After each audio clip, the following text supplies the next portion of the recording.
What is up, everyone? Today we have another UFC Fight Night card to break down from a DraftKings DFS perspective. This week's card being headlined by Brandon Moreno versus Amir Albazi in the flyweight division. And there is a full 14 fights with 2 5-rounders, the main event, which I mentioned, and Aaron Blanchfield versus Rose Namajunas. So should be a ton of upside here to deal with. And I think there'll be some good spots to fade on a big card like this. So without further ado, let's go ahead and talk about it. We'll start off with Mike Malott versus Trevin Giles. Mike Malott, probably Canada's biggest prospect currently. The hype train did take a huge hit his last time out, losing to Neil Magny in the last 20 seconds of that fight after winning the entire thing. Is really a bad look. But now he's fighting Trevin Giles. Giles is a guy who he's not a bad fighter. He has a good jab. He's has decent striking, right?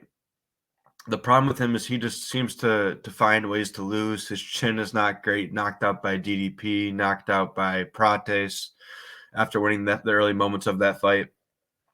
Submitted by guillotine by Bonfim. You know, he's been a really up and down fighter. So in all reality, Mike Malott should win here. Not getting a lot of steam, minus 340. I think that honestly is a bit wide. But nonetheless, from a DFS perspective, Mike Malott, he does have takedown upside. He does have submissions, and he does have the ability to knock Trevin Giles out, as he's been knocked out many times before. So Mike Malott certainly makes sense here. Only 9.2K.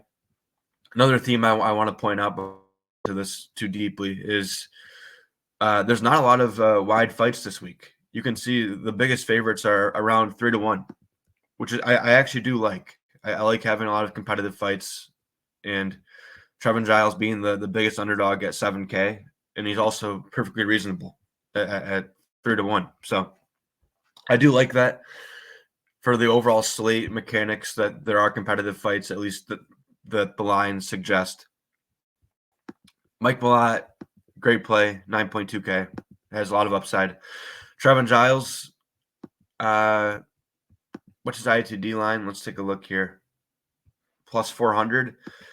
I think it's going to be good enough, considering that Malott will be owned. Now it is 14 fights with 2 5-rounders. So will Malott be that highly owned, like 40+%? I don't think so. But if he is, you can certainly justify getting to Trevin Giles for leverage. So the overall analysis, I guess, is Mike Malott is the preferred side, and Giles is an MME play just for leverage. Yusuf Zalal, Jack Shore. Yusuf Zalal, another big favorite on this card, about 3-1. He has some takedown upside. Jack Shore's a decent grappler himself, so you know I don't know if he'll be getting 5 to 10 takedowns or something big like that, but he has a couple of takedowns of upside, I think, in this fight.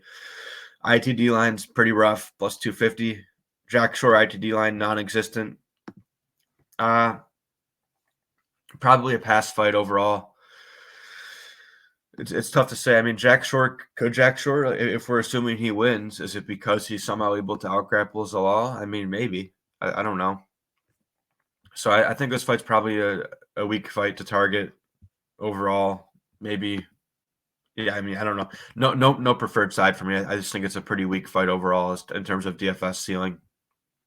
Jazz the Vicious, Ariane Lipski, or I think De Silva is her last name now. But I'll just say Lipski out of habit. Ariane Lipski has improved recently. Still can struggle with the takedowns, and that's what Jasmine's going to do. Jasmine's going to come in here, shoot takedowns, and look to do her thing. We saw her last fight. She was able to put up a 90, 91 with a 4 takedown decision. I think that's what Jasmine looks like in most fights. She gets her 2 to 4 takedowns, wins a decision, and puts up around 90, 95 points. I don't really see that huge ceiling for her. In the one fight she did have that huge ceiling was versus a very good stylistic matchup in Cachoeira. But I do think her median outcome is around this 85-95 decision. Is that enough on a 14-fight card at 9K? I don't think so. Maybe. It could be. It could be. And I could be wrong. What if she does put up the 110 and gets more takedowns than I expect? So I think that Jasmine is an okay play here. She has some takedown upside, and I think she'll score okay in most of her wins. Ariane Lipsky, 7.2K. I don't see a ceiling for her outside of a submission, which is possible. If Jasmine's going to be getting takedowns, you're putting yourself in a position to get submitted. So, but let's see what the metrics say. Plus 500. Not amazing. Not an amazing look at 7.2K. I think that Silva is probably, like I said, submission probably gets her there, or at least close, but I don't think it's very likely. Marc-Andre Barrios, Dustin Stoltzfus. I do like this fight. So Stoltzfus is a grappler, and he has some submission upside. And the problem with him is that he has been knocked out quite a few times. He doesn't really have the best defense with the striking. And Marc-Andre Barrios, his strength is a brutal pace. He will put on a great pace in round 2, round 3, and a very high volume of strikes. So I think that this fight can deliver here. ITD lines look good enough for me on both sides. I like the environment of the fight, the stylistics. I like both sides of this for a ceiling perspective. Jamie Lynn Horth, Petrovic. Horth is probably a pass here. I don't imagine there will be much finishing upside. Minus 220 favorite. Bad ITD line. Don't really see much takedown upside for her. Petrovic does have probably the takedown upside in this matchup. Which 7.4K. ITD line not really there. If I had to take a side, it would be Petrovic, but probably a pretty weak fight overall. Cody Gibson, Chad Enhelliger. Cody Gibson, I would say he's a high volume striker, but I did see him grapple his last fight. So I don't know if we can expect that from here on out. I mean, he has grappled here and there throughout his career, I suppose. So I think I'm I think he's a striker mostly, but we did see grappling. So I guess that's a possibility. Chad Enhelliger, 7.5K. He also is a guy who's has some takedowns, right? Also a fairly high volume striker at times in the right matchups. The median outcome for this fight is probably a low scoring striking based decision for either fighter. So for that reason, I don't have a ton of interest. I guess preferred side, probably no one. I think it's just a weak fight overall.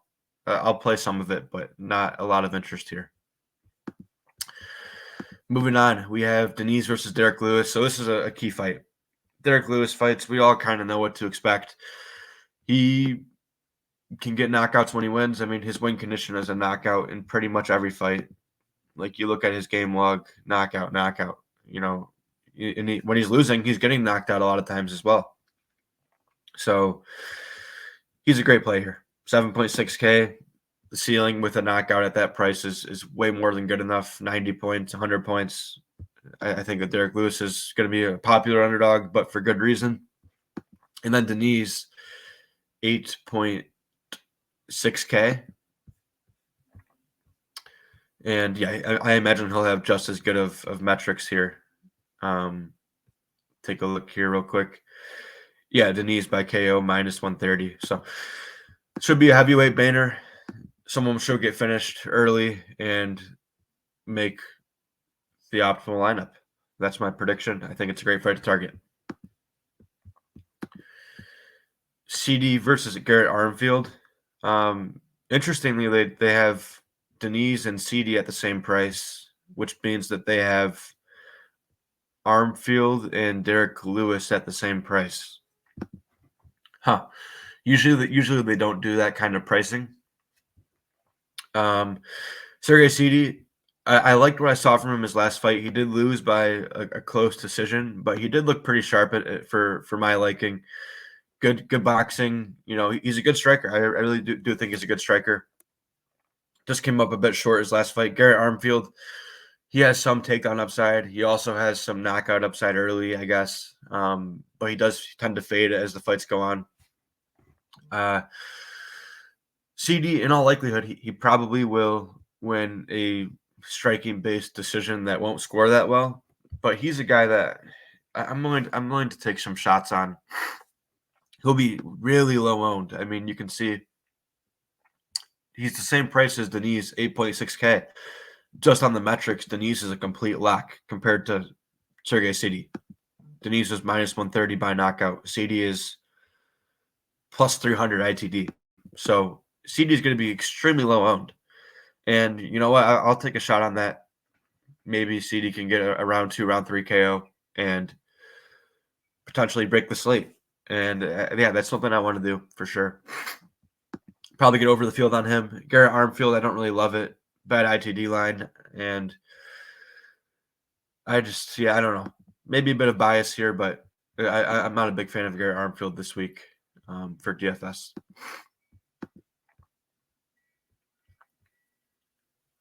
Kyle Machado versus who was he? Brenston Ribeiro. Yeah, Brenston Ribeiro. Light heavyweight fight. Someone should get finished. I don't have any opinion here as to who wins. I think it's a very volatile fight. And I want to get to both sides in the MME, GPP, whatever it is. I want to get to both sides with no real preference. Main event, Brandon Moreno, Amir Albazi. Brandon Moreno, former champion, right? His last fight, probably a career worst for him against Brandon Royval. He looked kind of flat. But now he's coming back against Amir Albazi. Amir Albazi, flyweight prospect. This is his first really big fight. Obviously, he fought Kai Kara France, which a lot of people think he lost, including me. His last fight, coming off a couple surgeries now, neck surgery and a heart surgery, I think, in the last couple of years. But now they're here. Both these guys are here. And I honestly think I give a little bit of the edge to Amir Albazi. For Brandon Moreno, to me, I don't know if he's quite still in it. He's looking like he's getting in worse shape each fight. He's looking like his athleticism is a bit declining. And if I had to choose a side, I think I would choose Amir Albazi to win here. But nonetheless, let's talk about it from a DFS perspective. Brandon Moreno, Amir, yeah. So it's a 5-round fight. It should do well from DFS scoring, right? But you look at Brandon Moreno, a lot of times he's getting to like 80s, right? In a 5-rounder, 49. Let's say he wins that fight, it would have been 80. Like these pure striking fights in 5 rounds where Brandon Moreno is kind of picking you apart and being technical. It's not scoring. Like just looking at the game log here, it's not scoring as well as people might think. So that is a bit concerning. Amir Albazi, same kind of thing. We saw his first 5-rounder last time out. He put up 68. 68 in a 5-rounder. That's awful. So I do have a little bit of concerns here on this main event historically. But am I going to fade this main event? No. No, I'm not doing that. I'll probably just take whatever I get on SaberSim, to be honest with you. Because me personally, I feel worried about it, but I'm just gonna probably trust the metrics here. Just whatever I get of it, I get of it. But I don't feel great. I don't feel great about it, to be honest. So I guess my overall advice is, I guess it's just come up with your own opinion. That's my advice. I don't really have a take here. Aaron Blanchfield, Rose Namajunas. Now, this fight I think I feel a lot more comfortable about from a DFS perspective. Erin Blanchfield, if she wins, it'll come with takedowns. It just will. I've never seen anything up to this point to make me believe otherwise, right? I don't see her winning a striking battle over 5 rounds. So Erin Blanchfield to me is one of the best plays on the slate. 8.4K, massive ceiling, probably the biggest ceiling on the slate, to be honest. 5 rounds to work with and submission upside. Blanchfield, I think, is an elite play here. Rose, on the other hand, she's the tougher side to handicap because we've seen her fight wrestlers before. Carla Esparza, for example, and she was pretty much running away the whole fight, put up 20 points in a loss. Would have been 50 if she won. Now, do I think she'll have that exact same performance? No. But she tends to be low volume when she's fighting another wrestler who's trying to find takedowns. And she could be patient in this fight. So the Rose side worries me a bit. Nonetheless, I'm just going to probably trust the numbers anyway and get to whatever I get to of it. If it does become a dud, I would not be surprised, but it's something that I'm still going to have to play. Moving on, Nascimento versus Alexander Romanov. Alexander Romanov, man, this guy, he's so hard to get a read on. You think that you can predict his win condition.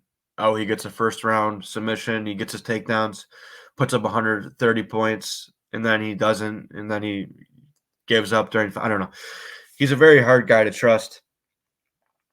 But if I'm looking for ceiling, I'm gonna have to put some flyers out on Alexander Romanov. I'm gonna have to play him at 7.9K. It's just he can break the slate so easily with the first round finish, with takedowns in the second round, whatever it is. I think he has a massive amount of upside. I'm not the most confident in it, but I do think it's a great play here for a GPP ceiling perspective. Nascimento, overall, he doesn't really score. He doesn't really score in general, but this could be the matchup where he does because Romanov is known to come out hot and then gas out. And if Nascimento survives an early storm and finds a late finish, he can put up a big score here. So I think it's honest. I do like both sides overall. Could it become a sloppy heavyweight fight where it doesn't score? Yes, but I'm just going to play it and hope that it does deliver. Last but not least, Pedro Munoz, did we skip a fight? Zahabi. Oh, no. Okay. So Zahabi Munoz. This fight shouldn't score. Pure striking. Zahabi has line value. So, yeah, you can play him for that in cash and stuff like that. Zahabi the preferred side, but really no interest here from a GPP perspective. Then we got the last fight. Charles Jourdain, Victor Henry. Jourdain with a tiny bit of line value here. Another fight. I don't think the ceiling should be there. There could be a lot of volume, but that's really not enough in general to get there on a 14 fight card. Finishing upside is not great for either fighter. Fight's pretty weak overall, but it is in this mid range, right? So the salaries are tempting, and I'm definitely going to get to it naturally in my builds. But if I'm hand building, it's probably not my first go-to fight. So that's going to do it for this week.